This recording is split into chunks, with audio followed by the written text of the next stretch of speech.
Hi, I've never done this and never thought about doing it. But my uncle, the last of his generation, my mother's eldest brother, uh, is okay with me doing this first and foremost. So, um, he unexpectedly lost his daughter back in October. He's 83. There have been a lot of gaps in his healthcare and, managing his needs. Much bigger gaps than anybody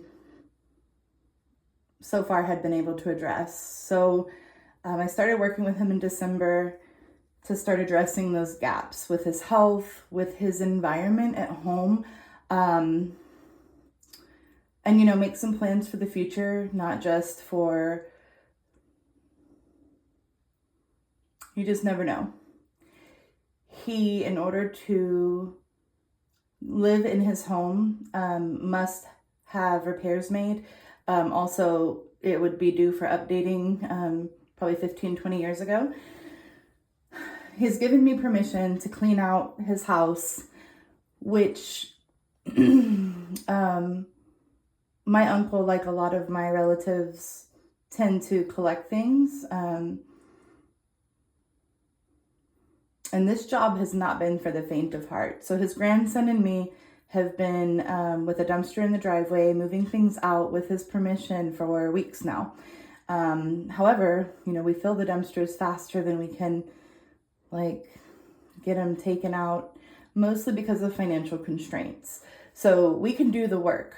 So far, I've done quite a bit. Travis as well, his grandson, has helped me do quite a bit. But there's so much that needs to be done. So much more than any of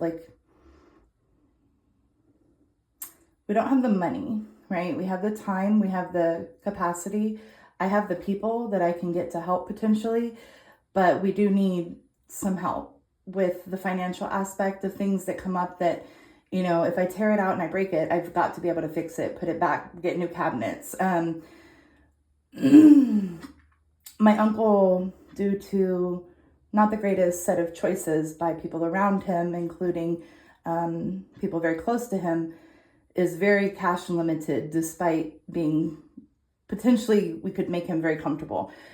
He does have a decent retirement, but again, bills have been extremely high because of the bad decisions of others that have impacted him negatively to the point where we can't go get financing to do this. We, are having to rely on his 401k, and that's a lot of stress for an old man. So my uncle's 83, and he's truly, how do I say, the strong, silent type, tall, just wholesome, God-fearing man who took really good care of his family, and deserves to be well taken care of. And right now there's nobody to do that. And if my mom were alive, she would be down here busting her ass for him, and therefore I would be as well. So here I am. It's my duty, and I'm happy to be a part of something that's going to make him have a better quality of life. He's looking at transitioning to hospice here in the near future, but there is nothing that's threatening him as urgently, I should say, as his environment at home. Mold, termite remediation, we need to put paint up. There are holes in the drywall from where I was able to get a new roof put on for like a miracle price. And so his environment here is better instantly with the new roof. It was put in February 18th of 25. Because it's not drafty, the temperature is more controlled. He has had issues with bed bugs, he's had issues with rodents, he's had issues with infestations in general, and we've been working to combat that. But the environment is such that I can't even bring my children here so that they could potentially play while I'm working or anything like that because of the environment, which means, because of the hoarding and collection, because of the collections of items that exceed what any home should hold at any point in time. It's just not safe, right? 3 bed bug treatments, the whole shebang, heat treatments, they bring the dog out, 3 different cycles haven't worked because of there's so many places to hide. I've been systematically pulling out any and everything that isn't of sentimental value. Now we're getting to the point where I can actually see the furniture, cleaning systematically. I remodeled his bathroom so that he had a safe and, accessible bathroom. So now he has a walk-in shower. Like, this was in really, really bad shape. I can share photos because I got permission from him. We put a new toilet in, we put a new vanity in, gave him more room to move around, put the correct bars up. We still have a few accessories to get, but like, I've done everything on a shoestring budget because that's all we have. But his life and quality of life,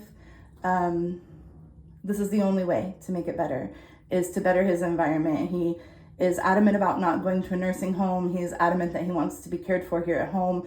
And again, transitioning into hospice is a big decision, but it's the right thing, all considered. So the reason I'm posting is because he's in the hospital and it's not major, but I guess because the rodeo is really busy and people are getting hurt and into accidents, the doctors can't get to what he needs until Monday. So we have time. If he has a procedure on Monday, he'll still be in the hospital likely Tuesday. And so I have tonight, Sunday, Monday, and possibly Tuesday to work with him out of the house. What should have taken me 5 days or 7 days takes me 6 weeks because he's here. So I can't kick up too much dust. It affects his environment. He can't breathe. It's worse than better for him if I disrupt that much that fast while he's here. So with him out of the house for the next few days, I have a very, very just opportunity. We have opportunity to make a big impact, but I'm going to need some help because I've been chipping away at it little by little with his grandson and really no other help. I got to call in the big ones on this. Favors. Y'all, this is our Uncle David, and I'm going to post this and hope for the best. But if you can help, give me a call and I'll put my number out, but also Facebook message me. Because if you can help or if you can show up or potentially send some money via Cash App or something, I think Travis may have Zelle. We can work with that. We can get so much done in just a few days. I have the teams. I already called for all the estimates. I've got what I need. It's just about the budget to get it done. We don't have that. That's just not there. But the effort, the people, the time, the dumpsters outside, this is our third fill on the dumpster. Like, we need it, right? There's still so much work to be done, but we have a very unique opportunity in a very slim amount of time. And if I can put this together, it will make a huge impact on his life. He's looking toward the future. We're planning to open a family business to benefit him and create a legacy. All of my family on the Bailey side were really good with woodworking, creative, just in general. And so he makes these really unique, I'll debut them later, but right now, this is what I need, right? He has hope for the future. He wants to do good. He just lost his daughter recently. Money is strained again because of other people's bad decisions, not his. And, that happens sometimes in families and it's really yucky and it makes things really hard on people who need help the most, right? It's really hard on him. He needs help the most and he deserves it. He absolutely deserves it. He would do anything for anyone. Recently, he asked me, why are you over here helping me like this? My own kids didn't show up for me like this. My grandchildren don't show up for me like this. And I said, it's because when I lived with my grandmother, when I was 16 years old and I left Okinawa, Japan, fucking paradise, to come and live with an, aging, dying woman who just asked me to come and be with her, you always showed up. My uncle always showed up, and it didn't matter how small the call was. She could have seen a snake in the yard. By 4 p.m., he was there. And, he cut the grass. He would organize her shed. He probably brought a lot of stuff over that maybe, didn't need to be there because he has a tendency to do that. Collect things to the point of they call it compulsive hoarding. So there's a lot of stuff to move out, right? But he hasn't had use of his shoulders in over 10 years. because of his rotator cuffs. You know, he's very frail now, dialysis 3 days a week. We are busting our ass to get him the care he needs, improve everything about, you know, his situation. He always showed up for my grandmother, his mama. You know, he always showed up for my mom. Like, he was the best uncle, the best big brother. I have one other uncle who was pretty badass, let me tell you. Like, he taught me to do everything that I've done here, put in sinks, fix up the bathroom, when I get to the flooring, you know, like, my Uncle Bill was amazing. But David has that, I don't know, man. He's just, you know, I can't let him go out like this because of the choices of other people around him and the impact that those people created negatively toward David. He deserves so much better. He deserves a chance to enjoy his life in his home that he paid for with a career's work, you know, raised the family here. He doesn't want to leave. So nursing home is out, care home is out. I've already tried all that. I got to do the work. I need help. So I'm just going to go for broke and post this and see what happens. I'm probably going to tag a few people. If this is uncomfortable, figure your shit out, right? Like, it's very uncomfortable. But for whatever reason, if there's family politics or anything about anything that would stop you from helping, like, please look into that because we need it, right? And he deserves it. And I've lost every one of my aunts and uncles. My mother was first and she was the baby. Like, to do this for him would mean so much to a lot of people. And he deserves it 100%, right? Like, I got him a new roof, like literally maybe 10% over cost recently, a full redeck for pennies on the dollar so we could stretch every part of our budget. That was a miracle in itself. I believe that more will happen if I just do the asking, which is really hard for me. David never asked either. David would never ask. But I believe that he's put enough into enough people out in the world, enough love, enough charity, enough.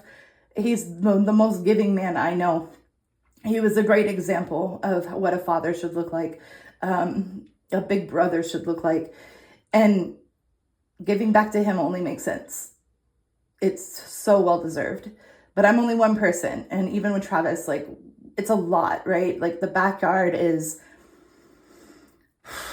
we're not even ready to get there yet. But to keep, okay, so every dumpster I fill, it's like $400 to $500 to get it removed and dumped out. And we've so far been through 3. So it's chipping away at our budget. Right now we're shoestringing it, but he gave me permission on video from his hospital bed that I can make the most of this weekend. So please figure out in your heart, help me, right? I'm going to post, I think a GoFundMe is too slow. But if there is a way that you're willing to give to this mission, what we're going to do is, continue to work on the garage because he has every tool that I would need to refurbish this house, to remodel. I just have to get to it. So clear the hoard out of the garage, get that pushed out, get all big furniture pushed out. We're going to have to do flooring. So anything that's contributed is going to go straight into love and work put into this man who loved and worked for all of us, like, in his own way. He contributes a lot to the world, a lot to his church, a lot to a career at Central Trucking in Houston, Texas. Y'all, like, come out of the woodwork for this man, please. He deserves it. And it's perfect timing. He is in good hands. And I just trust and believe that something really supernatural will happen here. He needs it. We have a lot going on. But he deserves joy and not heartbreak, right? Relief and not headaches. He's had a lot of tragedy recently, but, like, if you could help me help him triumph over what he's dealt with and been through and the loss, this is something tangible that will last, you know, and eventually it will be inherited or, you know, something along those lines. Or if he decides to sell, anything put into this home will be of value to him and his generations. It's really well deserved. So I'm just, like I said, I suck at asking for help, but at this point, I am so determined to get this done or get as much of an impact made as possible that I'm willing to do about anything right now. So yeah, I'm going to post it. I'm going to tag some folks, and just hope for the best. So if you wonder where I've been for the last 3 months, it's been one day at a time, getting David to appointments, one day at a time, being a caregiver provider, one day at a time, being away from my children for days and nights at a time, to be up here about an hour away from where I live, just to make sure that things get done to better his environment. And I'm talking about, I really have made progress compared to what it looked like before and now, but we're still in the middle of things that really need to be done and can be done miraculously quickly if I can just get a little bit of a budget together. So again, just if you see in your heart and like I said, you know, you can Facebook message me or call me there. I'll post a phone number so that if you wanted to call in. But yeah, like, please consider helping. This is a really, really good cause. And I have a nonprofit. I didn't even think about that. So I have a 501c3. It's been around for 4 years. And I used to use it to just better people's lives. And then I got hurt. I got almost murdered and I had to take 3 years off. Like, this is all titanium. My mouth's scarred up. I've been through a lot, right? But I have the capacity to do this, the skills to do this, the passion to do this. And like, all we need is money. That's such a simple problem to fix. So I have a 501c. I can write you a tax deductible receipt for your donation. So I know that might not matter till tax time for some people, but like, I can make it worth your while as well on the back end because I am a legitimate charity that I can write you a tax receipt. So if that helps with, you know, please just contact me and let me know how you can help. And we can really make some magic happen. And I'll post updates. I'm not really good at any of this, but I'll learn quickly. I'll make a commitment and you guys can see the progress. You can see how you've helped. Just please consider it. I got to move fast in order to get this done while he's out of the house, at least the parts that kick up a lot of dust. You know, so we need to grab another storage unit. I need to get a truck tomorrow. We have the dumpster, but things that aren't going to trash go to storage. I got this. I just need some financial help. Okay, I'm going to let it be and just send it to God. Every one of his brothers and sisters got wings, right? So like, I know we got some angel eyes on this and I'm calling in the angels. It's time. So thank you for your consideration. And even if you can't help, pray for us. Pray that things get done expeditiously, that we are able to be efficient, that no one is hurt in the process of moving things like this out of his environment. You know, I got this. I'll put in the work. All right. Thank y'all. And again, you know, please pray for him. He is in good shape. The procedure that he's waiting on is relatively simple. For people who are on dialysis, sometimes their ports get clogged up. It's really just part of nature with people on dialysis. So what he's dealing with is not very major. He's really going to be able to come home and benefit from whatever happens here. So he's going to live to see this. And that's kind of cool and really important to me. So please help and thank you. I'll be probably staying the night here away from my kids, trying to figure out how to make sure that I can get things rolling. So it's a lot of sacrifice for me, but he is so worth it. David is so worth it. Okay, thanks guys. Bye.